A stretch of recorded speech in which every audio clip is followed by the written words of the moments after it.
好。能开麦克吗？开摄像吗？如果不方便也没关系。女生比较哦，需要美颜。那倒不至于。那稍等啊，我换一下设备。嗯，稍大妈，你用的这个字体是什么字体？你麦克没开？嗯，就是那个大妈，我嗯，开了。没事儿，我们开始吧。我这边行行，那个换一下设备，明白，录影那是我小节奏。采购的啊，采购好好好，的专门的可商用的字体。OK，好，行行行，好，那谢谢好，我们先自我介绍一下吧。应该说我们都是微软同事哈，可是我是 嗯很久以前就离开微软了。我是1997年从荷兰 MBA 毕业回来，从欧洲回来吧。然后因为我对软件特别感兴趣，所以我其实在 MBA 的时候就跟我们校长就是要了一个 IT 实验室吧。所以我对微软东西很有热情。我98年就到微软做产品经理，所以 Windows 2000是我在中国发布的，我在北京的西格玛大厦。后来兜兜转转吧，04年年底的时候离开了微软，05年对，反正我去了 IDG，也是一个美资的战略投资IDG 国际资本，然后又从 IDG 出来创业，在浙江义乌。我是浙江嘉兴人，但是我创业的爱就推门玩具店连锁是在浙江义乌，因为有义乌玩具协会的秘书长是我的合伙人然后一直到2014年我回到北京，然后我就创办了叫校园 VC，10年帮助100万大学生创业。就我们是一个社会创新企业，目的呢就是带着学生走上社会创新的道路。其实我培养他们呢就做数字创业，数字创业。所以为什么我对于编程软件特别感兴趣？我自己是学商科的但我一直在微软的时候就是一个有名的布导师因为我对软件很有热情，到现在还是这样所以呃，那为什么找您呢？是因为我在教学生创业的过程中，就发现软件是很重要的一件事情，开发软件是很重要的一件事情。所以呢，我现在也在给我的数创班学生教他们 Python 的入门。然后，因为我的学生里面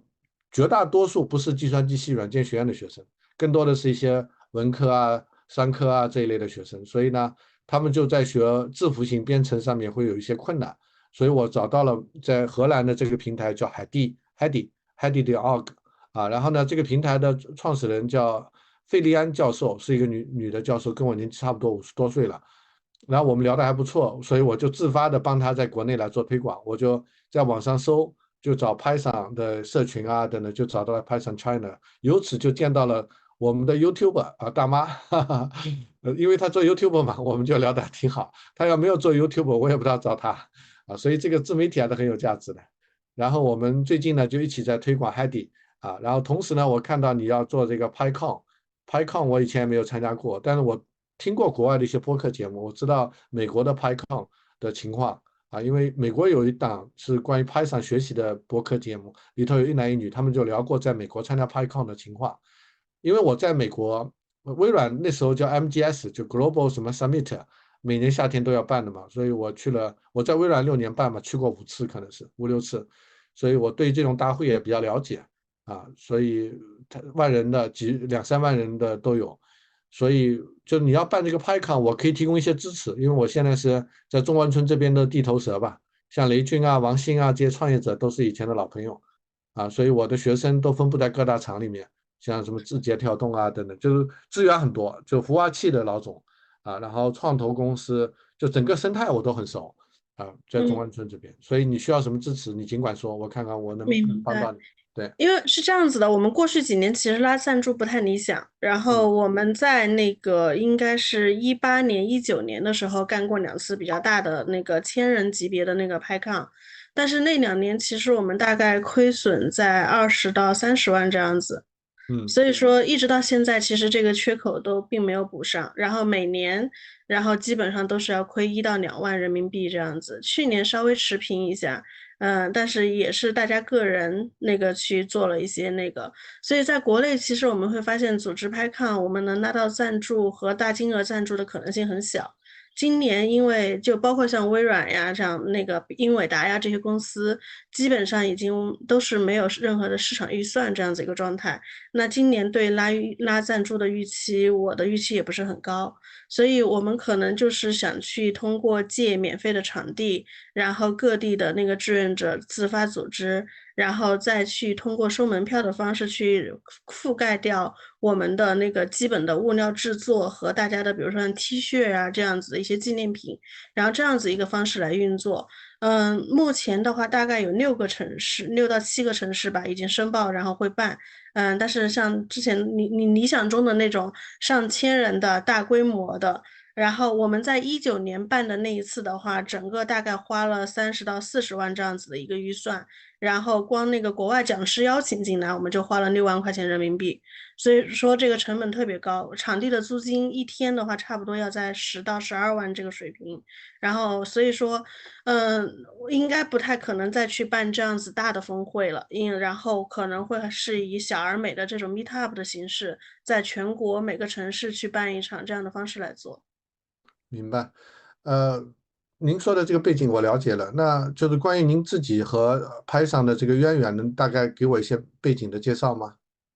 我是因为15年，当时我是出来找工作的时候已婚未孕，所以当时其实在中国市场上去这种状态去找工作有很大挑战。是。然后刚好我又很喜欢软件行业，所以我当时就以志愿者然后的身份加入拍抗社区来组织。一开始是从摄影，后来签到，然后慢慢的那个来组织。然后后来是在18、19年的时候，刚好教育很火，所以我们之前那个大妈应该知道陈世新。然后他想完全的转到儿童教育的领域去，所以他会，然后就把那个拍抗这一摊子就扔给我，然后我们当时就去组织的是完全一波新的，可能是90后，然后这样子一波新的组织者，然后来组织后面的拍抗。是这样子一个状态，当然我自己也是因为19年的时候，确实因为拍抗组织本身亏了太多钱了，然后我就准备出来找工作，所以刚好微软需要一个开发者生态的运营这样子一个职位，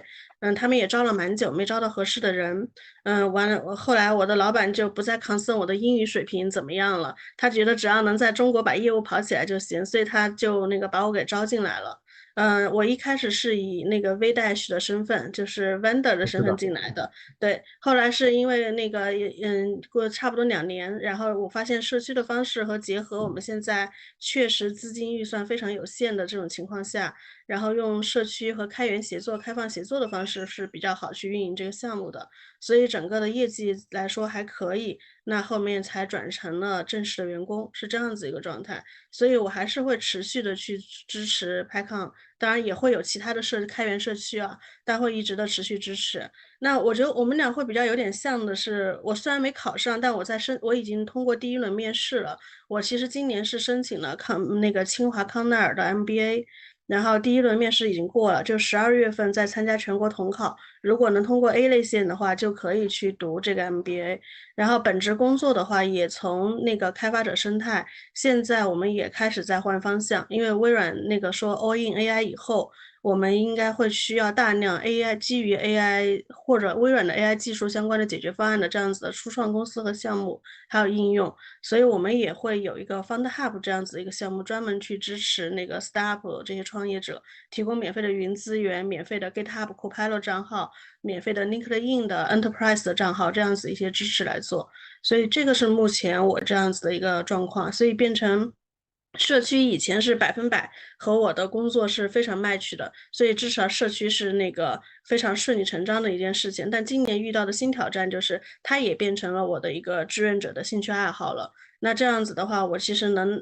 从各方面拉来的资源，可能只能是免费的场地，然后只能是那个比如设计，它还是继续会支持我们的。但其他的所有资源都是要靠赞助，所以今年的压力会比往年要大很多。我理解了。嗯嗯，你说到比如清华的 MBA，正好我在清华经管学院的学生孵化器做创业导师很多年了。啊，是吗？对，在清华 X Lab，回头你要来清华的话，应该能碰到。然嗯后你说的这个 Founder Hub 呢，是这几年我一直在做的。我们为什么叫校园 VC 呢？我们是10年帮助100万大学生创业啊，所以嗯呢，在支持学生创业者新兴的这个创业生态，包括之前我们搞过很多在 XLab 的活动，像我们今年6月份吧，就办过一个 ChatGPT 的活动节，就在清华 XLab，所以这个领域我是非常了解。你要有什么问题，需要一些 connection，我都可以帮你链接，这都没问题。然后你刚才讲到说，现在这个也是从你的本职工作变成了一个相当于社区的志愿服务了啊，这个我理解了。对，所以你也不会有很多的时间在这上面，大概一周有个2-3个小时、3-4个小时，有限的时间精力，是吧？对，而且我们其实现在，我们的这波志愿者从19年到现在也差不多4到5年了吧，然后一直也有在贡献，但他们的工作状态、职业角色一直在变，但还是持续在贡献的。所以说，这波组织者每个城市的组织者其实没有太大的变动，然后今年我们才会说调整一下，因为大家都会有一个疲态嘛，就比如说，可能他19年还在 coding Python，现在他已经转成 Java 或者其他的领域了，会是这样子一个状态。那我们那个今年有开放去招募这些组织者，但目前的话有突破性的只是深圳和重庆会有新人加入进来，其他城市的话目前还是老人继续在维持。所以如果只是基于语言这一个品类去做大面积的推广，其实不止 Python。我接触到的 Java 社区也面临同样的问题。我们认为这个市场的用户基数足够的大，然后我们在办相应的活动的时候，应该是获得足够的关注度和重视度的。但其实好像不是这样子的，大部分人还是停留在应用层面，其实并不是很关心这个生态的发展是怎么样，潜在的未来机会怎么样。他们其实更多的是关心说，哎，这个比如说 Python 小孩能不能考级，然后是不是能参加白名单的比赛。可能大部分那个市场上的大数据是来自于这一波，所以真正实际的去用 Python 在生产环境和应用解决环境的这一波其实还是有限的，或者即使他在用 Python 也不是他唯一的解决方案，它一定是多语言然后多环境去弄的。所以这个会是对于 PyCon 要去再组织千人峰会，获得更多的支持会带来的一个挑战。明白。大妈有什么 input 吗？有什么想跟我们讲？没有，这个就是PyChina成立之初到后来那个 Cici 说的啊，移交给他那个后面的也是叫啥来着？就是这种移交很明显就是 Steam 他基于自己在上海的这个事业发展做出的这个决定啊。那我现在也是一样，跟他说的完全一样，就是无论是连续被创业也好，怎么的也好，这社区呢一直是一个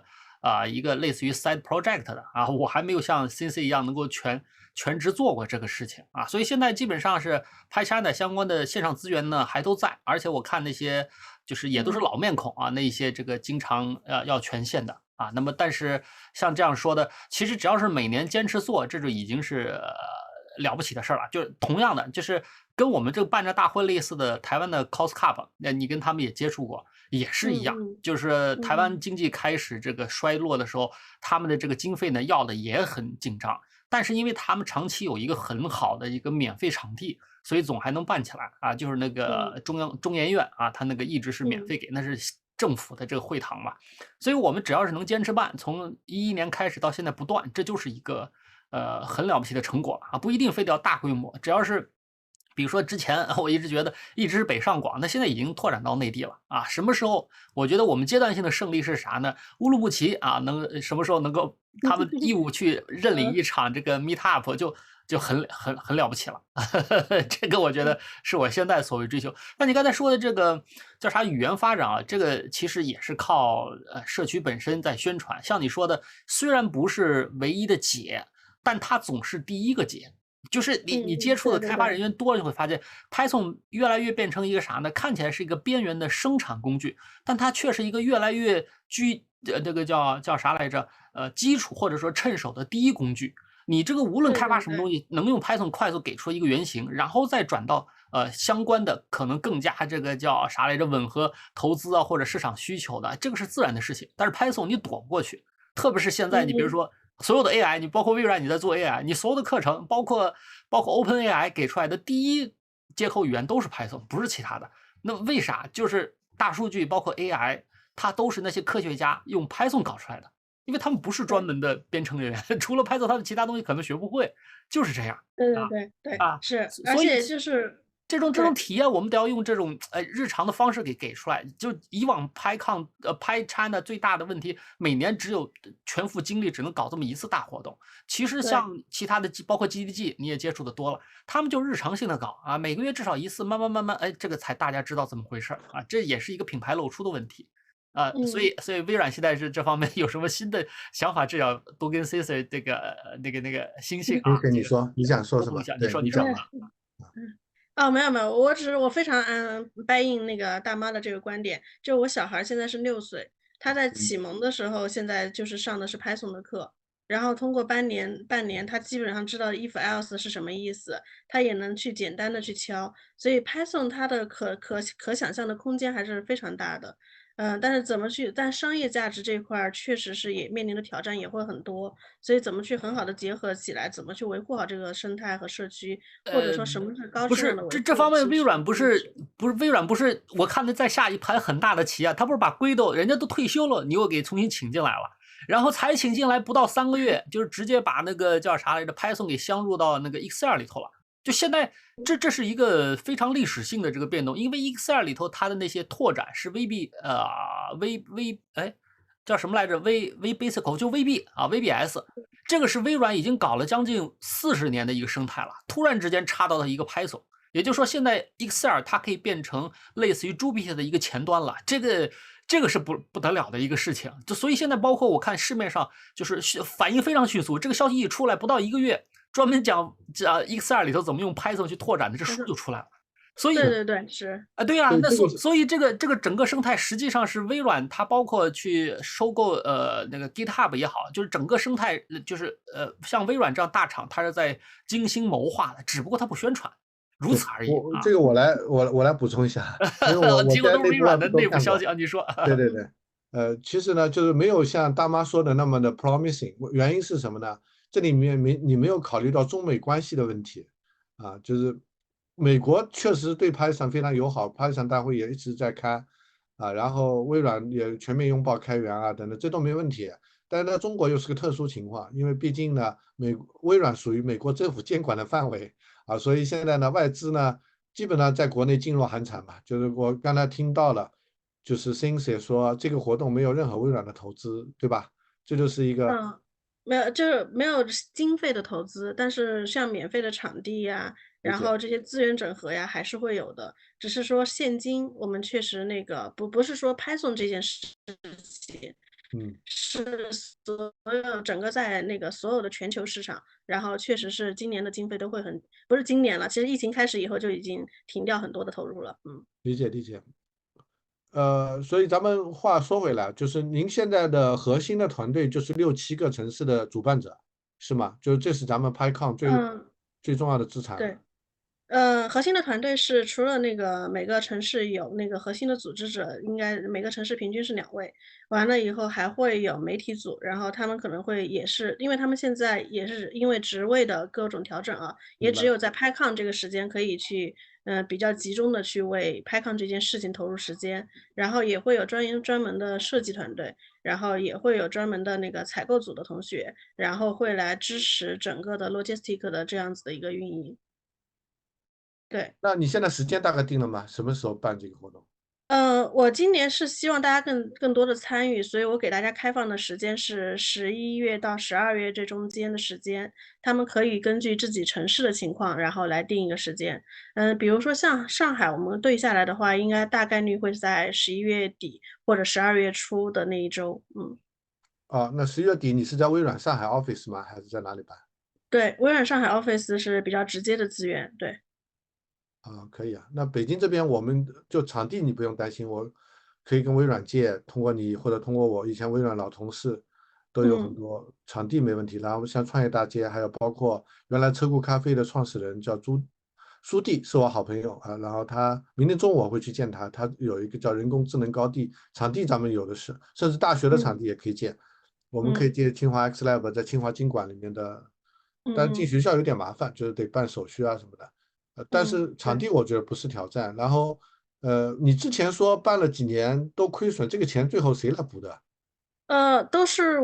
以前是我补，后来那个后来就是谁，比如说今年，比如说去年是李者2，他觉得他去年那个赚的钱收入还可以，所以他把北京的那个线下聚餐的费用给补掉了。因为我们其实不想去做的很功利，所以参会者的门票只能刚刚好去 cover 掉像 T 恤、鼠标垫这种这些 swag 的一个费用。然后如果我们要做一个很细节啊，但是确实是要请志愿者吃个早餐、吃个晚餐，然后要去那个搭一个背景板，然后这样子的一些费用，或者说万一有一个讲师他一定要申请差旅，这样子的一个费用的话，基本上是门票收入不够的。所以说，如果说像去年是比较好，拉了3家赞助，那他也只是把那个志愿者的那个早餐、午餐和背景板这个费用给 cover 掉，所以然后最后是北京这边的费用就没有留下来了，然后是北京当地的志愿者就自己就去付掉了，所以目前是这样一个状态。对，那你之前说有亏损了20-30万，那钱是谁来出的呢？历史的那个是我出的，所以我才出来找工作了嘛，啊，你要也个人是好事投这么多钱啊？啊，对，那你还也是好事儿，压力对，挺大的，压力挺大。好，嗯那我了解了。关于就是说这个钱的问题的话，我有个小问题啊，因为嗯我虽然不在这个技术圈里面，我在创投圈里面，但是呢，我有一些技术圈里的朋友啊，比如说像 CSDN 的创始人蒋涛是我的哥们儿，关系很好。原来我在微软20年前吧，我们就认识，现在也有一些合作。然后还有像霍太文，你知道吧？霍太文，对，对，知道，还有像那嗯。个叫稀土啊，是吧？就类似这种51CTO，他们的投资人我认识。就总之就说，这个行业里其实是有很多技术相关的一些社区也好，媒体也好。为什么？是这对，这里面对会有一个问题是，我觉得大妈应该知道这个原因，嗯然后财务的这个问题，这个是 Python 社区的一个历史原因。所以我嗯，虽然后面也找过那个，但是没有很好的解决。但就是因为有这个历史原因，大家对财务这件事情很敏感，对是不是收费这件事情很敏感。那所以基于这个的话，我们也就没有就是至少在 Python 这个领域的从开源项目跑成一个商业性的项目。试过很多种方式，都不是那么的成功。所以像 CSDN，比如说 CSDN，他来联系过我们，说对，那个他要办 AI 人工智能的大会，是不是。是可以把 Python 包在里面，去成为它的一啊，部分对，去办？我觉得可以啊，对，就是我不知道有但什么担心但社啊。社区社区的开发者，也许这2年成长起来相对成熟一点，可是当年他再来跟我们谈的时候，社区是一片的反对的声音的。嗯，所以说就是对，所以说也会有一些历史背景，而导致他会现在是这样子一个状态。大妈，你觉得呢？比如说跟 CSDN 合作的话，对咱们这个活动是有利有弊啊？呃，这不是有利有弊的问题啊，因为就是Cynthia 他说的是社区里头反对声音呢，是对，指那帮老帮子，就是老帮就是10年像你这样以上的，对于10年以上新人呢是完全无感的，无感，完全无对感的。而且 CSDN 他那个老人对他为什么反感呢？因为欠我们稿费，就这么这个我简单啊。还不知道。所以他那个叫程序员啊，杂志开了又关，关了又开啊。其实，对对对，他为什么这样？这个历史包括我知道。里头的文章为什么越来越差？CSDN 上面他那 blog 的四处抄来抄去，对于老人来说，CSDN 完全已经丧失了当年程序员杂志的那种叫什气质么来着？啊，对你可以说是气质吧，或者观感，但它对，至今为止，至少从数据上来说，还是中国程序员这个叫什么，就是数量最大，流量这个池吧。品类里头流量最大的一个平台啊。对对对，所以对于在校学生来说的话，跟他合作也是一个肯定是一个很好的一个加成。包括他最近在推特上呢，已经有人发现他直接已经出国了，去新加坡参加新加坡的最新的技术大会，上的摆摊儿也是 CSDN 都放出来了。啊，所以 CSDN 它作为商业这个叫机构，还算是成功，至少这么多年没倒，这已经是很成功的事情了，对不对？跟他合作，说穿就是，之前兴庆说的，之前我们进行了很多尝试，其实很多尝试是不彻底。那为什么不彻底？因为我们没有专门的这个叫商务机构或者商务人员长期思考这个事情，基本上都是在自己工程开发的这个阶段，时不时冒个头尝试一下啊，失败了又缩回去了。那你这个怎么可能成功呢？对吧？商业项目跟你这个创业项目是一样的，你不逼到绝境，你是成功不了的那包括之前我在那个叫北京那一次我独立啊搞一次北京大会，将近现场也是超过800人。那一次我是独立北京拿这个叫四处去找这个叫啥来着的化缘嘛啊，对，连红牛都找了。因为我们决定搞一个连续36小时的这个黑客马拉松啊，那这相当于脑力的这个运动。我是说，那这跟运动里饮料也可以结合，就是你都要想辙，你明白吧？那问题是，但这个呢，它很明显，它不是很多工程师日常所能习惯的思维啊。所以现在呢，跟任何团的这个叫啥来着品牌，甚至你跟老干妈合作都没有任何问题，只要你别涉黄涉黑，对吧？涉灰产没有任何问题，因为所谓的老人他们就像我这样啊，就是没有成功运出去或者说那个叫上岸的，他会对一切都会反感，这正常反应。对不对？是，所以叫啥呢？无论是这个拍抗还是其他任何，其实现在为什么做得好呢？我很敬佩台湾的 Coscar， 就是因为他们有专门的叫商务组，商务组相当于就是6个人。你发个房子给我，我研究研究，我还不太了解。行啊，行，对他们真是常年已经是搞了快20年了，这是今年再搞的话，第17年还是第18年了。好，我们收回来啊，就是 4S 店我们先不谈，我们先谈为什么要办这个会啊？现在呢，等于2个男人加1个女人，我们3个人在一起，都是有点想办又不怎么想办，就是我感觉都是业余的啊，就是属于这个。对，到底为什么要办？咱们好好讨论一下这个问题。对，给谁带来价值了？先生您说。没有，我是说为什么想办这个？因为我其实是从社区获利的，所以说我是很愿意去回馈到社区的。我觉得这是很重要的一点。所以不管什么样的条件下，有能力有钱的时候我们就大办，没有能力没钱的时候我们就维持就好。我是这样子一个心态啊，对。然后就如果说我们要大办的话，那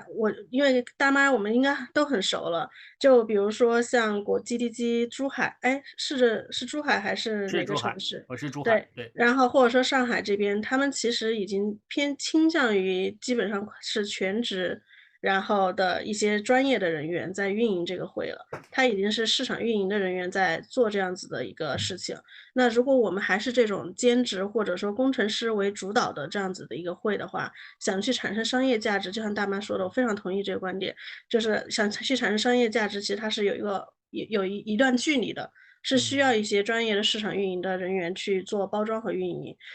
但这个和目前拍抗的组织架构来说，会有一点问题是，大家都是兼职，全部人都是兼职，不是全职，所以每个人都是基于兴趣的话，他时间投入量会有限，参与量会有限，资源整合的跟进，不是说整合不来资源，而是我们很多时候遇到的是资源整合进来不能进行落地，那就是一次性合作，然后就没有后续了。而且大家即使是就比如说 4S 店或其他机构来跟那个拍抗合作的话，他也是有他的商业诉求的。但是志愿者他们都是工程师，他对于要去做交付，要出一个完整的交付报告这件事情都是比较抗拒和不能理解的。所以这些细节也是需要专业的团队来做的。不是不能做，只是说看投入的资源和那个人力是不是足够，我是这么觉得。拍抗为什么要做？实际上的原因跟那个叫拍抗，就是拍抗点挖剂，它是那个叫 PFP 啊，就之前说过是拍送基金会办的一个系列活动，05年还是03年开始。那他们为什么要做拍抗？很简单因为 Python 它的生态需要每年进行自我的总结这是一个需要，就好比是我们每年都要去做体检做体检，我检查，因为啥？大家都是辛苦了一年，想清点一下去年我们折腾出什么好东西那个互通有无。那么有一个正式的渠道或者说窗口给大家汇报一下，是一个穷显摆的这么一个机会。那么中国的拍抗，中国为什么要干？其实对我来说，就是为了争一口气。那为啥呢？10年。我们都没有想到做办大会，就每年这个按时按点去看拍抗美国，或者是想去美国参加大会。结果2010年新加坡办了一个亚太拍抗年会，它一个小国家，整个人口还没有上海市一个区的人口大，人家办了亚太拍送年会，把什么中国、日本什么全请过去了。回来我们就说，新加坡都搞亚太，我们中国好歹得搞一个。OK，这就我们的最原始的一个起点。但是办到后来才发觉，就像星星刚才说的，在美国拍抗呢，它是一个社区本身它的一个诉求，而它这个社区本身呢是有专门的基金会去支持的。也就是说，我没有任何赞助，我自己都办得了这大会，但结果各大公司每年就是拼了命的要削尖等一下，头要你说的钻进去。新加坡这个基金会是指拍上不是新加坡，新加坡那个是大学办的，新加坡理工大学办的，跟这个基金会没关系啊。拍抗点挖机就是拍抗那个叫美国或者说这个欧洲，它每个地方都有自己的基金会，所以呢，他们办下来之后呢，就变成啥呢？Python 这个领域全球最先进的思想和成果的一个汇报中心。那么想跟 Python 这一个生态进行关联，或者说这个品牌绑定的话，谷歌呀，什么 Facebook 呀，就每年是固定的给 PyCon US 就是去赞助，是翻过来的。中国的企业呢，对于 PyCon 的理解呢，正好相反，你只是一个普通的媒体渠道，我对你的赞助仅仅是对你的这个叫流量的购买。比如说你现场有1000人全网产生了所谓的10万这个叫流量，那10万流量我给你1万块钱，这个不亏。就这么简单。跟 Python 中国企业对 Python 一点儿没有兴趣，这是根本原因。所以我们现在呢，之所以坚持，也是我们需要就是无论我们在哪个企业哪个行业在折腾，那么希望每年能跟我们的同好或者同行见个面，是这么一个基础。我们是基于情感不是基于这个行业的这个叫汇报，因为 Python 在中国它没有多少核心开发人员，对吧？有可能是有一些这个叫流行的框架呀或者模块的核心组织者不像美国，它基本上 Python 的各大这个前沿的研究和成果是在美国的这个 PyCon US 或者 PyCon Aero 去发布的，中国的 PyCon 全都是像 Cindy 说的应用层面的。所以就是从技术方面、生态方面，我们本来就在下游。那所以呢，这个叫在下游的话，那么我们所谓的上游这些厂商对我们鄙视，这是暂时改变不了的。所以为什么要做？从情感上，从争一口气上，有PyCon美国，必须要有PyCon中国，就这么简单，就这么简单。 OK， 上面有宇航空间站，我们一定要有天宫，就这么简单。那大妈，你刚才提到在新加坡办是由新加坡南洋理工大学来赞助的，我是因为最近在大学这个圈子里，我觉得大学或者是产业协会倒是有机会的，像中国计算机学会或者是像计算机教育比较好的清华大学这一类的，就有没有跟这些非营利组织合作？非营利组织是吧？我们没有渠道接触。就是你说的所有这些非营利组织呢，基本上都是叫啥来着？它必须要挂靠事业单位那跟我们这个叫什么来着？产业的话离得太远，够不着。没这个渠道。说实话，我知道他们有钱，但是连给谁递话都递不进去。谁呢？您说说有没有跟没有，就我这边的话，就比如说，即使是跟华师大和上海交大这些会有一些联系，也比较熟，但确实是，即使是熟和跟他要决定来做这件事情，挑战很大。就比如说我其实有其他的会想申请进北航和北邮，以前也很容易，但现在其实几乎不太可能。然后还有的就是说，我们19年其实中国开源年会是在华师大办的。也是在办的头一，王伟，对，开源社对，他帮忙联系对接了，但办的头一天也是因为当时和另外一个会有冲突，临时通知把我们搭建的东西全拆掉。但这些东西带来的后果是说，因为开源社它其实是跟那个赞助商是有很好的强绑定的关系的，所以去能处理掉很多问题。但如果说我们是没有跟大家建立一个很好的关系和相互理解的话，如果您因为这些不可控因素突然之间所有搭建被拆，或者说其他东西被拆，就回到了刚才大妈说的，这些厂商来赞助的时候，它是有流量诉求的，是有那个市场诉求的，那我没办法去进行交付，也会是一个很大的一个 bug。所以跟政府机构和学校去合作，我们接触的层面可能不够高，导致它的不可控因素会非常多。因为我看王伟的朋友圈也是大妈介绍给我的，他们马上要在成都办一个开源的年会，那为什么不把我们Python的 PyCon 的会议放在他们的开源社的年会上呢？品牌冲突，它是对 CosCon，我们是 PyCon。嗯， CosCon，你说 CosCon 点 PyCon 吗？这不可能，品牌冲突。他们这个叫开源年会呢，已经办的也是第多少？第7年还是第6年了？他们想第把9年了，第第9 9年了。年了哦，对，那我已经们第明年第10 12年。年了。啊，对，这已经形成品牌了，不可能混到其他品牌。就好比你微软搞一个微软年会，混到谷歌啊，谷歌品牌出现，这玩意儿绝对不行。OK，对，这是一方面理解，但其实背后的组织，因为我其实也组织那个就中国开源年会在成都的那个落地，所以说背后的话，成都的负责的同学，他其实已经会在上面会有展位呀，会有露出，会有联动，他跟那个组织者和开发者这个层面，他还是有保持沟通的，只是没有一个很官方的对外说，哎，今年 PyCon 会在那儿怎么样怎么样，这个是没有的，对。就是他们开源社的活动里，PyCon 的地方的这些人也会参与进去，是吧？因为是对对有相同的地方的，明白？就对。人员是可以混用，但是品牌你很难混用，即便是我们愿意，他们也不愿意。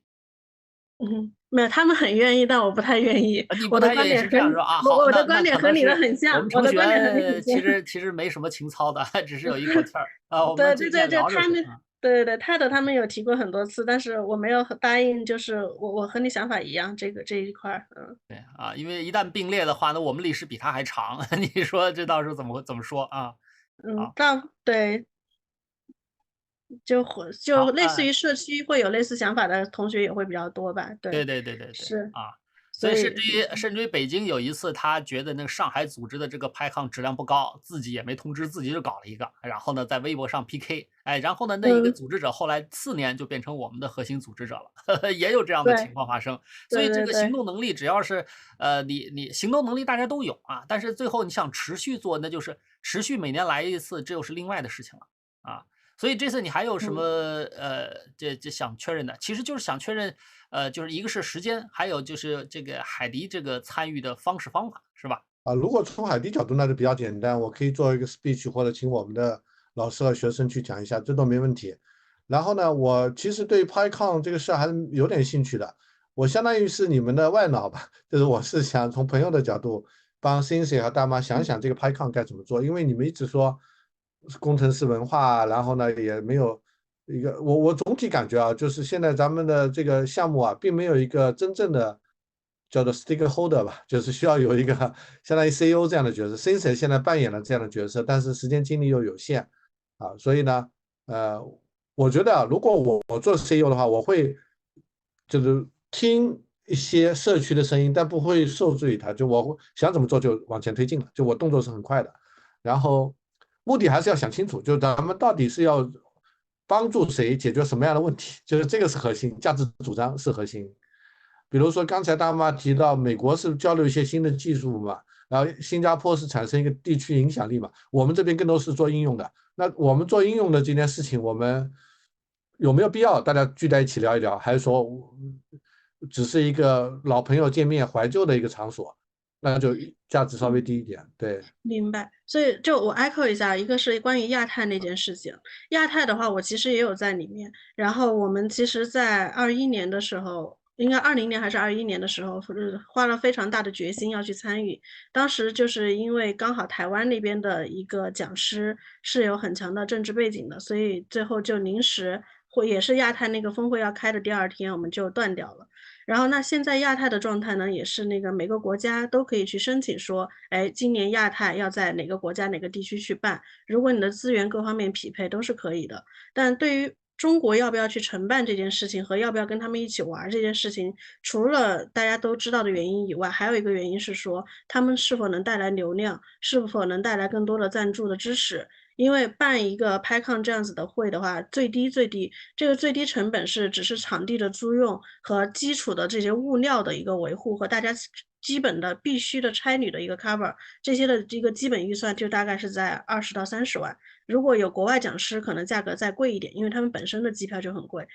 所以说如果说有机构说出来说 OK，我们是有30万的预算的，他能很明确说我是比如说投资机构来，他说我这次就想通过这个活动把我的品牌给打出去，我在做 AI 相关的解决方案，我希望通过你这个大会，除了 PR 以外，我能招到10个或者5个项目，能够去入驻成为我的 Pre A 或者说 A 轮的项目。如果他有这样一个明确的诉求，然后我们觉得这个压力也不大，然后他也愿意投30万、50万来做，那我觉得这件事情是很容易可以去做下去的。但如果在没有任何预算的情况下，一下要抛一个很大的 scope 给大家的话，很难。对，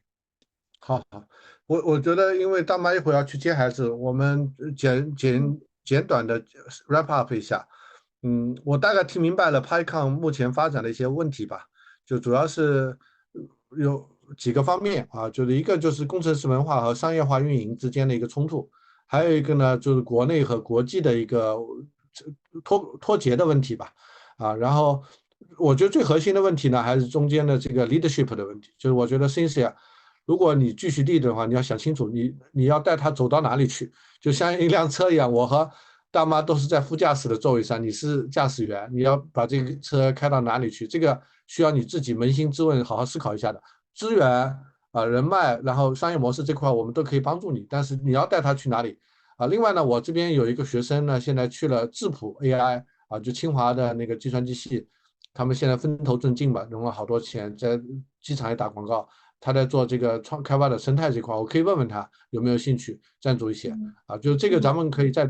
我的朋友圈里我也了解一下，交流一下。今天算是一个初步的认识，让我也对这个情况了解了。我觉得后面我们再约一个会吧，星星你也再想一想北京这边反正要办个 meetup 很容易，对我随时都可以帮你办，我手上有学生志愿者，马上就可以做就是你提供就是一些 guideline 就可以了，其他我们都可以很快就做起来，这个没问题，好吧？好呀，好呀。好，好，那大妈这边有啥补充没？没有，这个最近就是也是转行这个自媒体所以这个开发这方面的话，反而是海迪跟我之前做网银算是一个自然衔接。其他的开发的这个东西也是一样基本上这个慢慢会停但是对于入门方面的应用，这方面经验还在就无论什么技术2星期之内学会上去用这个经验还是有，但是你的确没有什么资格去参加大的这个项目的这个折腾了。OK， 好，以上。明白。好嘞。那我们那你先这样。28号会去成都吗？这个看去不了了，这个被其他事儿卡住了好嘞，好嘞，好嘞，好，那我们下次再约。好嘞，好，谢谢。好，拜拜。拜拜。